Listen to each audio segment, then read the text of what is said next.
Welcome to Tommie Frazier's X's and Os, presented by Towers Productions.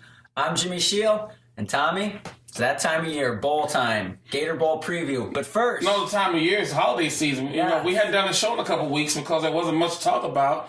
So I want to talk to everyone about your ugly Christmas sweater you have here that you want My to... mom gave it to me. Well, it's still ugly. And she watches our show. It's What'd still you ugly. say? It's still ugly. My mother gave me a bunch of stuff too, and I don't wear it because it's ugly. So Thanks, nice. Thanks, Mom. she just knows your taste. And I'd also like to thank my mom for the Casey's General Store $50 gift card. I've had 2 taco pizzas since Christmas. What was your favorite gift? Are you kidding me? Have you had taco pizza? A $50 gift card to Casey's? They have good food. I understand that, but she could have got you a $50 gift card at Target. Well, she got this for me at Target. That explains it. That explains it because everybody's losing their money at Target right now anyways. That's true. So I got taco pizza. You know, you asked me a question about what was my favorite Christmas gift. I think just being with the family. You know, I'm getting to the point now. I'm getting to the point now to where I'm old enough to where Christmas is getting presents just really doesn't excite me anymore because I live by one motto. It's Christmas for me every day, so if I see something, I want it, I'm gonna go get it. So I'm not gonna wait at Christmas or anything. So I think it's more so just to spend time with family. And you got fat stacks, so you just see something. I didn't say I got fat stacks, but if I see something I want, I'm gonna get it. That's true. It's also a part of need with jobs and stuff. There's certain things we need throughout the year, technology-wise, computers.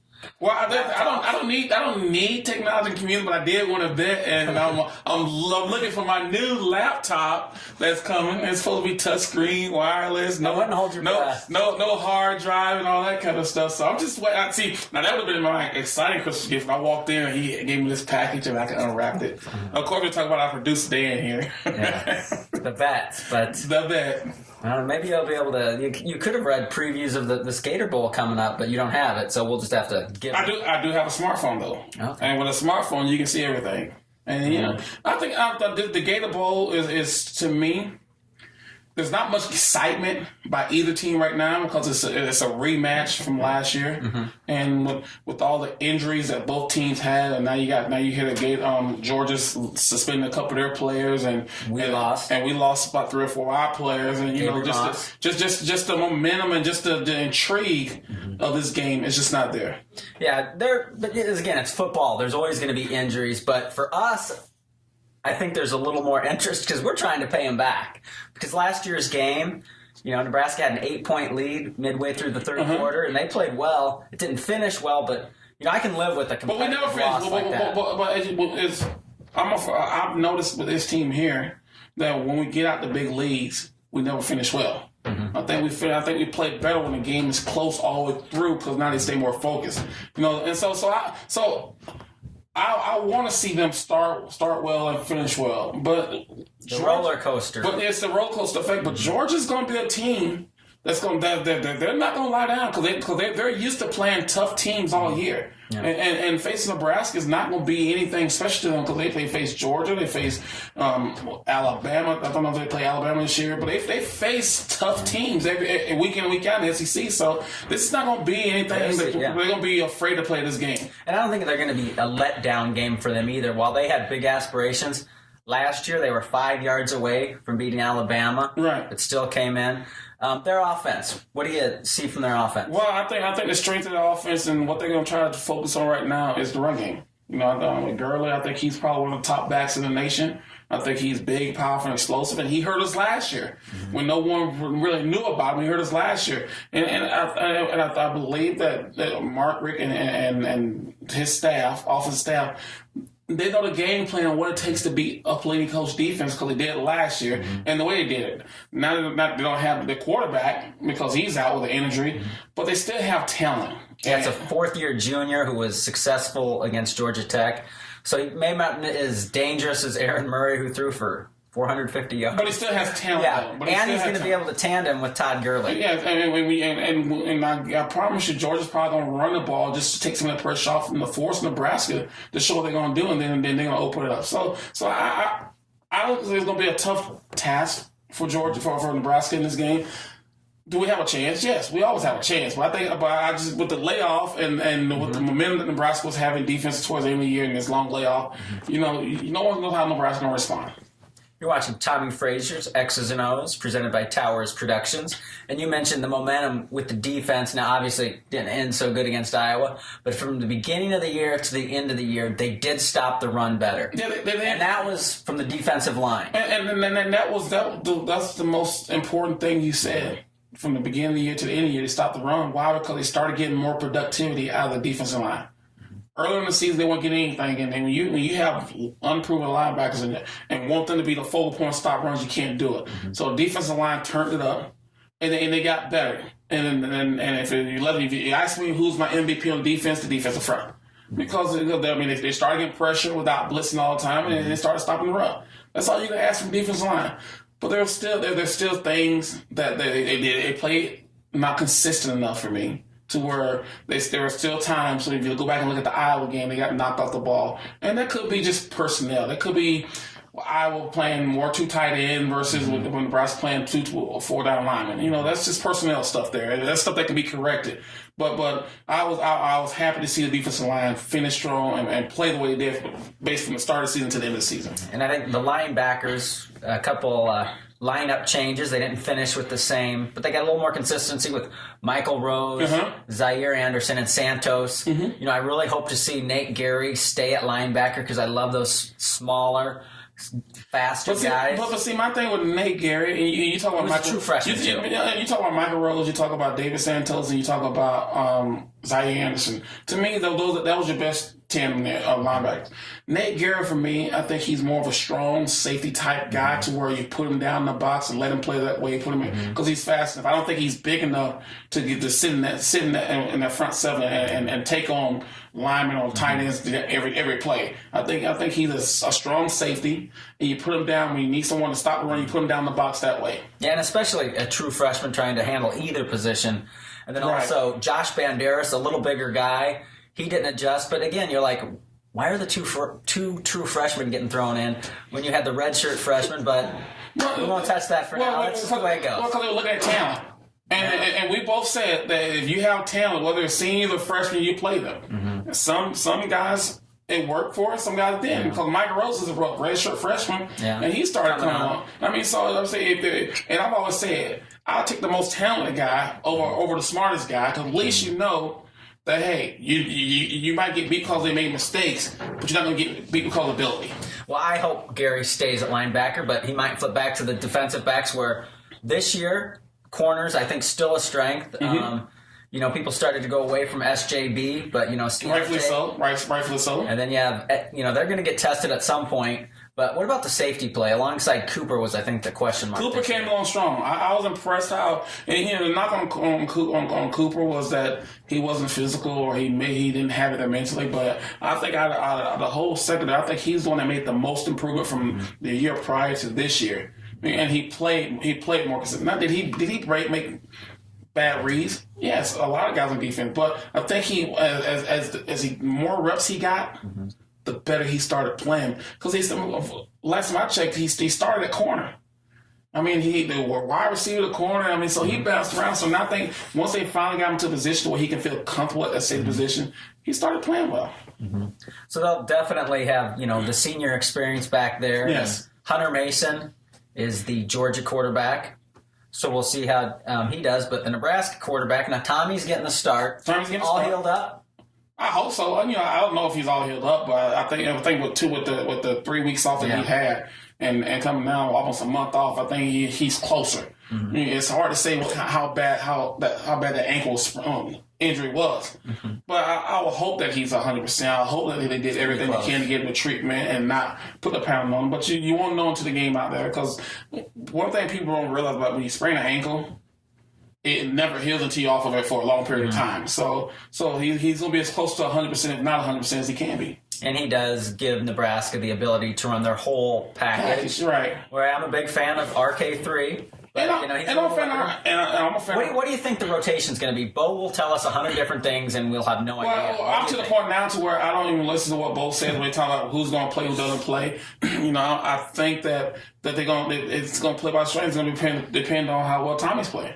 If Tommie's not playing well, then they're going to put Ron in there just so Tommie can step back and see things from the sideline and get calmed down. But I think Tommie's going to be the one to determine how much he plays in the first half or plays in the game. Yeah, and it's unfortunate, speaking of quarterbacks, that Taylor Martinez last season at Nebraska was so injury-riddled. Couldn't get back together, but that's football. That's football. A couple guys stepped up. Yeah, I mean, that's part of it. And I haven't been, I'll be the first one, I haven't been the biggest supporter of Taylor Martinez because I don't think he really improved from his sophomore year to now. But I hate seeing anyone career end their senior year to where they can't go out and play and go out in style. So for me, I'm sad for him from that side of it. But I felt that the two other guys stepped up and put the team in the offense. And people don't want to say this, but I felt the offense started playing with more confidence and with more rhythm and going out playing for each other when Tommie and Ron was out there playing. Okay, that could be. I think one thing that they did more rhythm and confidence was when they leaned on RK3's arm. They were able to kind of a little more consistency where they just it wasn't going to be such a roller coaster thing because he gives you. That consistent medium pass. I think he gives you the stability to where it's a guy who's not going to get you in the wrong in a bad play. Well, he knew the whole offense. Partner that with a mirror running. And partner that with a mirror running. So yes, that's why I felt that from the Tommie and RK3 playing, and you saw the confidence in the offensive line. When one of the quarterbacks got hit, they go up and pick him up. I didn't see that much with Taylor. When Taylor got hit, you didn't see a guy go pick him up. So it's stuff like that that the average fan really don't pay attention to. But I look at it because the team plays for a guy that they truly love on offense. The unity. The unity. And when I start seeing stuff like that, it kind of made me wonder, do these guys truly trust him? And this is just, I'm just looking at it from afar and being a guy who played that position that if a guy's truly want to play for you, they're going to do everything they can to protect you. If someone takes a cheap shot on you, somebody's going to be there to stand up and to cover your back. Yeah, and you mentioned the offensive line, and they did have some injuries, but that's one area. They had a whole lot of injuries. But it's football, and that happens, and that shows the depth. And I do think this team has decent depth because they ran the ball well, Yes, up the middle the whole year long with Amir. They did, and inside. And to me that was a focal point coming into the season. How well can his offensive line handle? Yeah, because you didn't know how many quality guys they had. You knew about the starting five, but you didn't know the depth they had. And some of the guys really stepped their game up from the beginning of the season towards the end. Because we even said it, going into the season, we thought offensive line would be one of the weaker points outside of the top five. I'm still not a fan of the pass pro, but the run blocking. But the run blocking, and what we always say, we want Nebraska to go back to being what? A power run team. Yeah. And when you have Amir who's led the conference in rushing, that says a lot about that offensive line. That did they give us some sacks? Yes, but overall, you got a running back who was 1,500 yards. Yeah. And had the opportunity to be the third leading rusher of a single season. If he gets, I think it's 150 yards. That's going to be tough sledding. It's going to be tough, but he still has an opportunity. And he's averaging, 135 yards a game? Yeah, taking about 25 carries a game. Now, just the way the games went, they never really developed that kind of combo. It was a little bit almost not as bad as Rex. As Amani got some runs, and he broke a big run at Penn State. But the other running backs, how do you see them getting it? Do you think they're going to lean on Amir? No, I don't. I think Georgia's defense. Diamond formation. I think you'll see a lot of the diamond. I think you'll see a lot of two-back gun deal. Georgia's going to focus on Amir. So you have to do things to bring other guys, get other guys involved. And if you look at last year's game, Amir didn't do all the damage. You had Braylon. You had Rexburg here did some damage. Then Braylon here came in and made some plays. So I mean, Nebraska has a formula of how to break this Georgia defense down. Now the question is, are they going to stick with that formula? Once they figure out what works, are they going to stick with it, or are they going to do like they usually do? Get away from things and try something else, and then try to come back, and the rhythm's off. So Nebraska has a formula too of how to win this game too. The question is, can they figure it out early enough and then stick with it? Yeah, you mentioned last year Rex had 140, Amir had about 45, Taylor and Braylon, hurts to say his name, had about 30 each. So they ran the ball, and sometimes hindsight's 20/20, but sometimes you can get a little cute. the play that turned the game last year was the 3rd and 1 where Amir picked up the first down, but, Rex got the snap and the direct snap and, didn't get the fumble clean. So sometimes they get a little cute. They do, but at the end of the day, you still got to execute the play. Whether you and Amir, regardless, he still fumbled the ball, and I don't care what you say. You can't say the play was cute and all that kind of stuff. He got the handoff, and he got hit and fumbled the ball. Mm-hmm. And that turned, that turned the whole game around because Nebraska had the momentum, they had the lead, go down and score. And that's when Georgia got the ball back and threw a long pass for a touchdown, and that just deflated the whole Nebraska team. Yeah, what's crazy about last year, if I show prep for the show, I'd forgotten that Aaron Murray was only 18 of 33, which is solid, but not that good. But for 450 yards. 450 yards. That means he hit about 50 to 70-yard passes. He did. I think it was 5 passes over 50 yards. Oh, jeez. But that's the man. But we also, he made plays. He made plays. They made catches. But once again, we also won't get much pressure on him too. Because when you got a gunslinger back there and you let him sit back there all day and throw, he's gonna find a guy open. And just one of those deals where every pass that he threw deep, they completed. Yeah, and I saw some of those passes, in build up. Ciante had his hand on one, just barely missed it. And they made the play. People made plays. They made the plays, and you can't take anything away from Georgia last year. Mm-hmm. But this year, I think that we have an opportunity. Nebraska has a chance if they figure out what they want to do, and when it works, stick with it. Mm-hmm. Don't try to be too fancy or do things that you don't want to do. And wrapping up this Gator Bowl preview. We're talking about the Gator Bowl? On Tommie Frazier Xs Os. Where the whole 2,700 fans are going? I think there'll be more. I think there'll be more. There's a lot of Floridans for Nebraska. I think it'll end up okay, but not I think they have about 10,000 fans there, and maybe more. I think they'd be a good showing. And if they hadn't been to Florida in 10 years, like Iowa hasn't been to Florida in a few years. But see, I don't think that's what it was, though. I truly don't. I think it was I think it would have been a great turnout for the Arizona game. I think it would have been a great turnout for the Outback Bowl. Well, it's easier to get there. I think it's the rematch of Georgia. Nebraska. I want to beat them. I don't mind that rematch. But I think Nebraska fans said we just played them last year. We'll play them again this year, and we're going to Jacksonville to where there's not much really in Jacksonville. Yeah, Jacksonville. Not that I'm the travel agent, but it seemed like Orlando is just a little easier. But here's the bottom line: when you're chartering flights in there, it don't matter where you're going, you can fly directly into on charter flights. Uh-huh. And when you have these travel agencies canceling flights. Charters. It's not because it's hard to get into. It's because there was no interest in people. And some of the things I've been hearing was people that normally go to bowl games.